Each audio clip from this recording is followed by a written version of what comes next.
Hello प्यारे बच्चों, स्वागत है आप सभी का आपके अपने प्यारे से यूट्यूब चैनल स्पाइस स्टडी पर। सो माय डियर स्टूडेंट, कैसे हो और आपकी जो एग्ज़ाम की तैयारी कैसी चल रही है? कमेंट्स में इसका आंसर जरूर दें। तो चलिए वीडियो की शुरुआत करते हैं। वीडियो में आज हम, जैसे कि आप थंबनेल में देख चुके हैं, आज हम कक्षा 12 जो गणित है प्रायिकता, वो भी 5 या 8 नंबर के जो सवाल आने हैं वो भी पक्के। अर्थात इस वीडियो में जितने भी मैं सवाल करूँगा मोस्ट इम्पोर्टेंट, वेरी इंपॉर्टेंट आपको होने वाले हैं।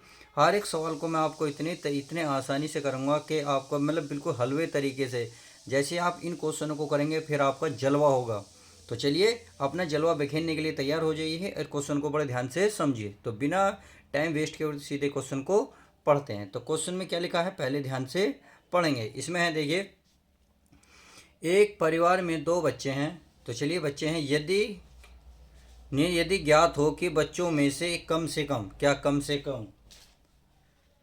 से कम एक बच्चा लड़का हो तो दोनों बच्चों के लड़के होने की प्रायिकता क्या है। यानी कि एक परिवार में दो बच्चे हैं, यदि ज्ञात हो कि दो बच्चों में से एक कम से कम लड़का तो हो। यानी कि एक लड़का भी हो सकता है एक लड़की भी। तो एक लड़की भी हो सकती है एक लड़का भी, या दोनों लड़के। तो यानी कि एक लड़का तो जरूर हो, इतनी बात तो इसने कह दी कि बच्चों में से कम एक लड़का तो जरूर हो। तो दोनों बच्चों के लड़के होने की प्रायिकता क्या है? तो बस कुछ नहीं है, बस सीधा सीधा लिख दो। यहाँ लिखते हैं हल से करते हैं। देखिए मैं हल लिखता हूँ। हल हल में लिखें दो बच्चों के होने की घटना क्या होगी?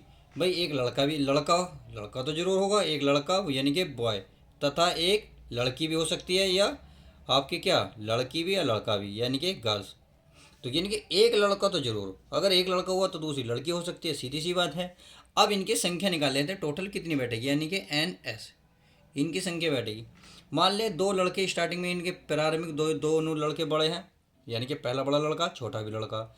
अगर मान लो पहला लड़का है तो दूसरी क्या हो सकती है, लड़की भी हो सकती है। एक कंडीशन ये भी तो हो सकती है। अगली अगली कंडीशन ये भी तो हो सकती है कि पहली लड़की हो दूसरा लड़का हो, ये भी हो सकती है। या ये भी हो सकता है कि कंडीशन दो भी ये भी हो सकती है कि दोनों लड़की हों। समझ में आ गया? अब इसमें जो कंडीशन दी वो लगेंगी, यानी कि एक ये करा, एक परिवार में दो बच्चे हैं तो दोनों लड़के भी हो सकते हैं, दोनों लड़की भी हो सकती हैं।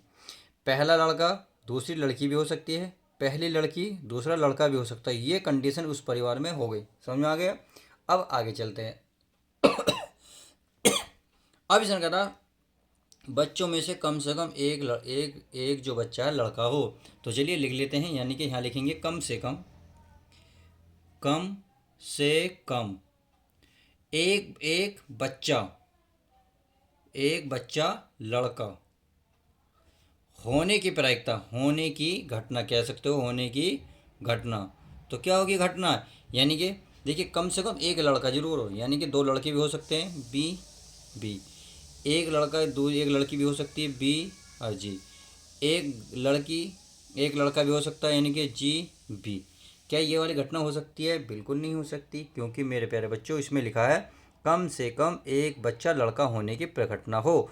तो कम से कम एक लड़का तो जरूर हो। तो यहाँ भी एक लड़का मिला, यहाँ हमें एक लड़का मिला, यहाँ एक लड़का मिला, यहाँ दो लड़के। इसमें तो एक भी लड़का नहीं है, यानी कि कम से कम एक तो होता, परंतु नहीं है। तो इसलिए कितनी घटना होगी? तीन घटना होगी। कितनी पहली घटना? तीन। तो बस अब सीधा सीधा आंसर आने वाला है इसका। तो ये लिखेंगे अतः, यहाँ दे चलिए दिख रहा होगा आपको, लिखेंगे अतः बच्चों दोनों बच्चों के लड़के होने की प्रायिकता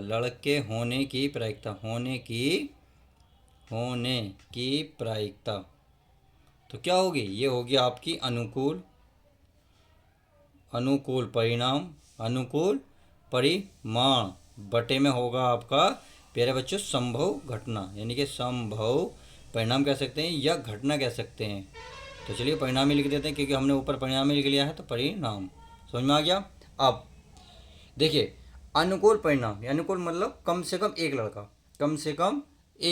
तो एक लड़का तो होगा। तो चलिए एक लड़का तो है बटे संभव घटना, यानी कि टोटल कितनी घटनाएं हैं? बस टोटल घटना कितनी? एक दो तीन, तो 3 और फाइनल आंसर यही हो जाएगा। लो कितना आसान क्वेश्चन है। तो ये पेपर में आपको देखिए अनसोल्व उठाओगे, जब अनसोल्व में आप ध्यान से देखोगे तो ये क्वेश्चन 5 नंबर का बिल्कुल जस्ट ऐसा कि ऐसे ही मिलेगा। और ये अनसोल्व में मुझे 6 जगह मिला है, इसलिए मुझे इंपॉर्टेंट लगा, मैंने आपको ये क्वेश्चन करा दिया ताकि आपका एक भी नंबर मिस कहीं भी ना हो। तो 5 नंबर आपके पक्के हुए। समझ में आ गया? नहीं समझ में आया तो प्लीज़ एक वीडियो को दोबारा देख लो, क्वेश्चन बहुत आसानी से क्लियर हो जाएगा। तो चलिए प्यारे बच्चों नेक्स्ट क्वेश्चन देखते हैं नेक्स्ट क्वेश्चन हमारा क्या कहता है। तो चलिए मेरे प्यारे बच्चों क्वेश्चन नंबर ये रहा सेकंड आपके सामने। ये कह रहा है पी ए यूनियन बी ज्ञात कीजिए यदि 2 PA, पी देखिए प्रोबर्टी होती है यानी कि प्रायिकता, 2 प्रायिकता ए बराबर है 2 PB यानी कि प्रोबर्टी बी बराबर 5/13। इसका मतलब हुआ कि ये जो है ये इसके बराबर भी है, ये वाला मान इसके बराबर है, यानी कि ये इसके बराबर भी रख सकते हो इसको दोनों, यानी कि ये दोनों के बराबर हुआ। समझ में आ गया? और PA/B की जो वैल्यू दे रही है 2/5 है। तो हमें ज्ञात करना है PA यूनियन B।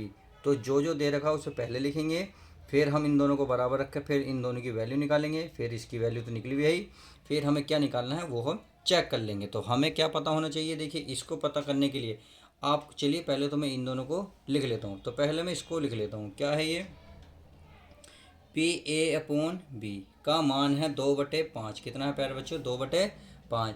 फिर ये है PB, तो मैं PB लिख लेता हूँ। PB बराबर कितना है? 5/13। ये क्या है? 5/13। अगला क्वेश्चन है देखिए 2 PA बराबर कितना है? 5/13। अब ये गुणा की चीज़ कहाँ जाएगी? भाग में, तो ये बचेगा PA। क्या बचेगा? PA यानी कि 5/13 तो है गुणा, ये गुणा की चीज़ कहाँ जाएगी? भाग में, यानी कि 13 की गुणा में, तो ये हो जाएगा 5/13 दूनी 26। तो ये हो जाएगा PA। और इसने क्या पूछा है हमारा? इसने पूछा है ये वाली वैल्यू। क्या पूछी है प्यारे बच्चों? इसने पूछी है PA यूनियन B बराबर, तो इसका फॉर्मूला आप सभी को पता होना चाहिए, होता है PA + PB फिर -PA इंटरसेक्शन B। तो ये वाला फॉर्मूला होता है।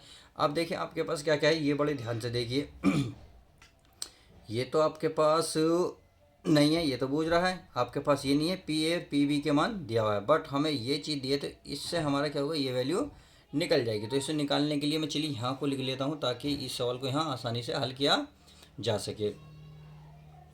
तो आपको पता है PA/B का मान क्या होता है? PA इंटरसेक्शन B अपॉन क्या होता है? P, यहाँ B है तो B। बात समझ में आ गई?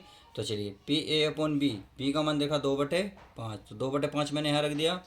P इसका वैल्यू हमें नहीं पता, यानी कि PA intersection B upon PB का मान कितना का? 5 कितना देखा? 5/13, 5/13। अब ये भाग की चीज़ कहाँ पहुँचेगी? गुणा में, किसकी? 2/5 की, यानी कि आ गया 5/13 बराबर कितना आ गया? यह आ गया PA इंटरसेक्शन B। तो 5 से 5 खत्म, तो कितना बचा? 5/13 बराबर PA इंटरसेक्शन B। तो इसका मतलब इसकी वैल्यू हमें मिल गई। भाई आप इसकी वैल्यू यहाँ रख सकते हैं, PA और PB आपको पहले ही पता है। तो चलिए इस सबको यहाँ उठा के रख लेते हैं ताकि अब सवाल हमारा आसानी से हल हो जाएगा। अब चलिए रख लेते हैं। तो PA का मान कितना है? देखिए ये रहा PA 5/26, तो 5/26। देखिए क्वेश्चन थोड़ा लॉन्ग है, अगर 2 नंबर में देगा तो आपको सीधा सीधा वहीं छुड़वा देगा, सही है। अगर उन्होंने क्वेश्चन को 5 नंबर का करा तो क्वेश्चन नंबर 5 नंबर को आपको थोड़ा सा बड़ा करना ही होगा, डरने की कोई बात नहीं है, आसान सवाल है। PB का मान है 5/13 माइनस PA इंटरसेक्शन B, देखिए कितने आया? यह 2/13, कितना है? 2/13। तो चलिए अब यहाँ इन दोनों का एलसीएम सेम है, तो ये तो संख्या ऐसी लिख लो पहले, ये ऐसे लिखूंगा मैं, 13 के 13, ये आएगा 5 माइनस के 2, यानी कि दोनों का नीचे का एलसीएम सेम है, तो ऊपर 5 - 2 लिख सकता हूँ, बिल्कुल लिख सकता हूँ, कोई दिक्कत नहीं। 5/26 प्लस 5 में से 2 गए, कितने बचे? 3, नीचे बचेगा 13 बचेगा, 13। समझ में आ गया? अब देखिए इसे 26 बनाने के लिए यदि मैं 2 के ऊपर नीचे गुणा कर लूँ कोई दिक्कत तो नहीं, क्योंकि एलसीएम लेने में क्या आएगी? प्रॉब्लम नहीं आने की। तो 5/कितना होगा? 26 प्लस 3 दूनी कितना हो गया? 6, और 13 दूनी कितना हो गया? 26। तो आपने देखा एलसीएम बिल्कुल सेम हो गया, तो आप ऊपर का हम आसानी से जोड़ सकते हैं। तो नहीं तो 26 एलसीएम आएगा, ये होगा 5 + 6। अब 5 और 6 कितने होते हैं? 11, और 11/6 26 और फाइनल आंसर ये इस तरीके से आ जाएगा। तो इस वीडियो में मैंने आपको 8 नंबर के और 5 नंबर के सवाल दोनों कराए। इंपॉर्टेंट है, उम्मीद है समझ गए होंगे कितने इंपॉर्टेंट है। जब एग्ज़ाम आपको देखने को मिलेंगे प्रायिकता के तो आप सब कुछ समझ जाएंगे। तो चलिए मिलते हैं किसी और नेक्स्ट वीडियो में। यदि वीडियो पसंद आई तो लाइक करना ना भूलें।